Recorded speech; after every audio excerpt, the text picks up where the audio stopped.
Peter Koulizos is the property professor in the Property Buyer, Planner and Professor podcast. In the most recent episode, Peter, David Johnson and Cate Bakos, the three panellists, talked about why first-time investors should think twice before jumping into the idea of buying commercial property.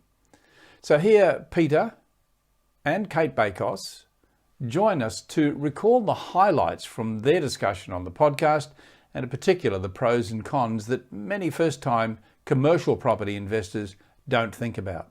So here are Peter and Cate. G'day, Pete. How are you?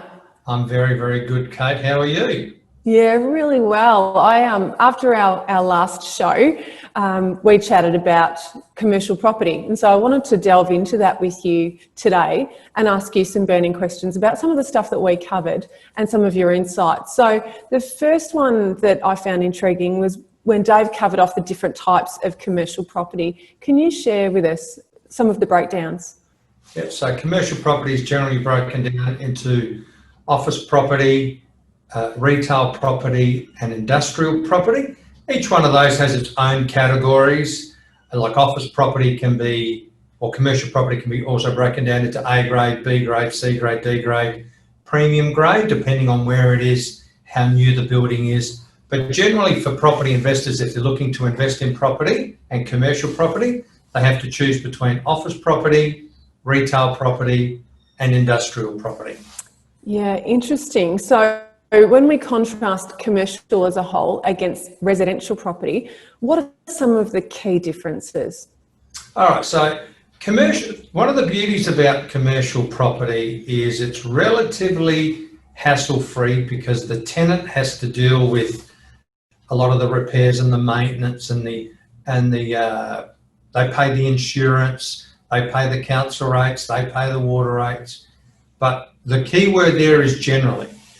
Because when they go wrong, when things go wrong, things can go horribly wrong and it can cost you a lot of money. Because if you have a dispute in the residential property space, off to the VCAT or SACAT or whatever it's called in each state, it's a tribunal. It may cost you some money, $40, $50, it may be for free, and you'll get some sort of outcome or ruling. But when it comes to commercial property, there is no such tribunal. Then you have to go to court.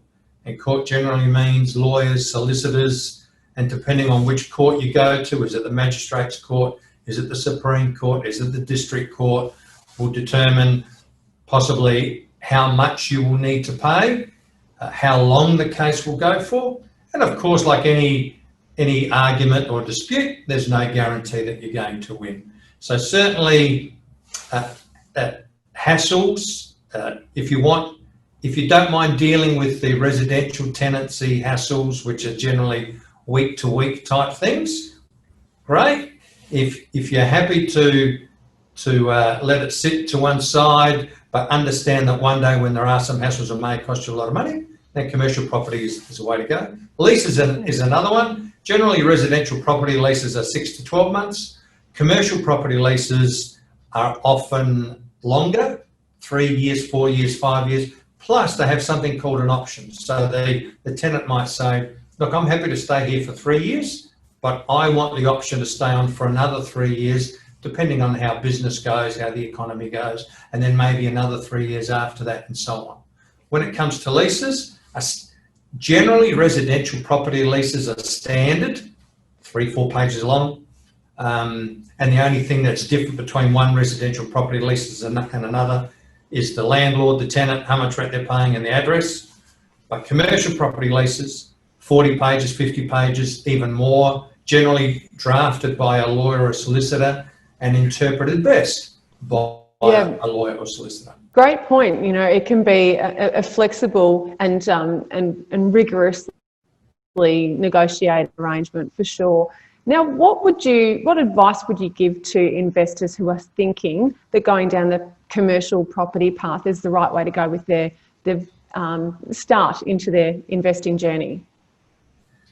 Beware, because one of the attractions of commercial property is the higher return, but the higher return comes with a higher risk. So generally with residential property, you might get a 3 or 4 or 5% return, depending if it's a unit, a house, capital city, regional area.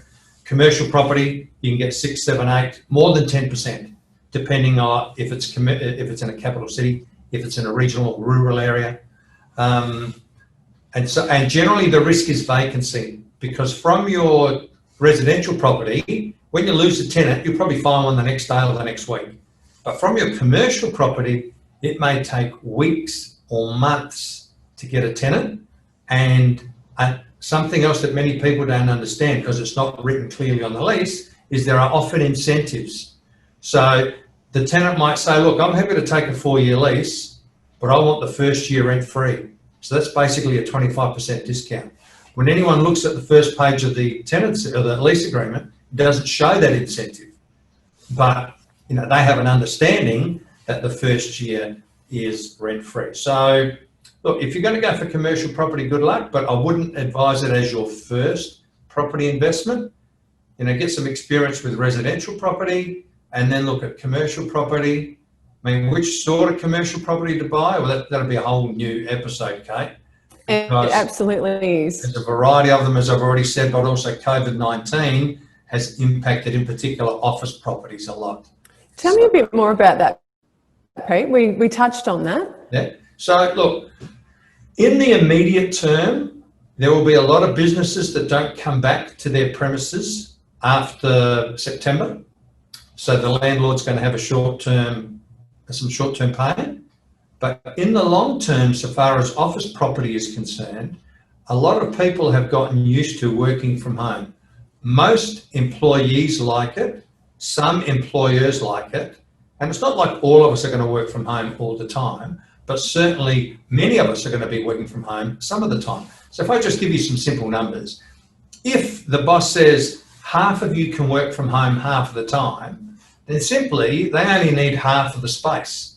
So there'll be, in the longer term, there'll be less requirement for office space. Well, retail's had a hit for the last 10 years because of the internet and online purchasing. So, and I can see that is going to continue. But I think where there are opportunities is industrial, or as we call it, logistics now.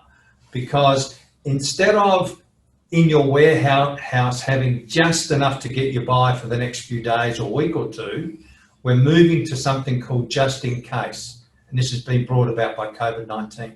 So you're going to have more stuff stored in your warehouse, especially if you generally get your stuff from interstate or from overseas. So we're going to need more space in industrial.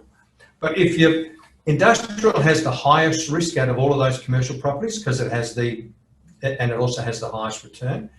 If it was retail, and this is just my personal opinion, right? If you wanted to go retail, what hasn't suffered, even due to the internet and COVID-19, is supermarkets.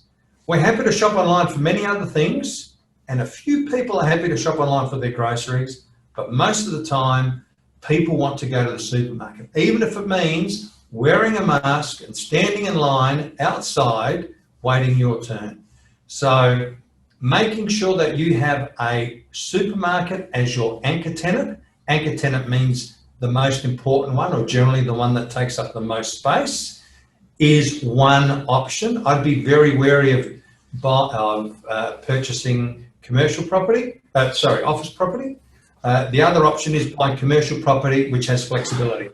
So at the moment, it is an accountant's office, but it could be turned into something else because it's a house on a main road. Yep. So consider your flexibility options too. Really good points. Now, some of those key opportunities that you mentioned take a fairly serious budget, and you're warning to consumers who think that launching into property investing with a huge commercial asset is a really good one, because for starters, it's a much larger spend, but also, as we discussed, there's a lot of complexity and challenge to getting your hands on a commercial loan. Pete, really insightful and so good to have you on. Lovely to see you again, Kate, and thank you for the opportunity.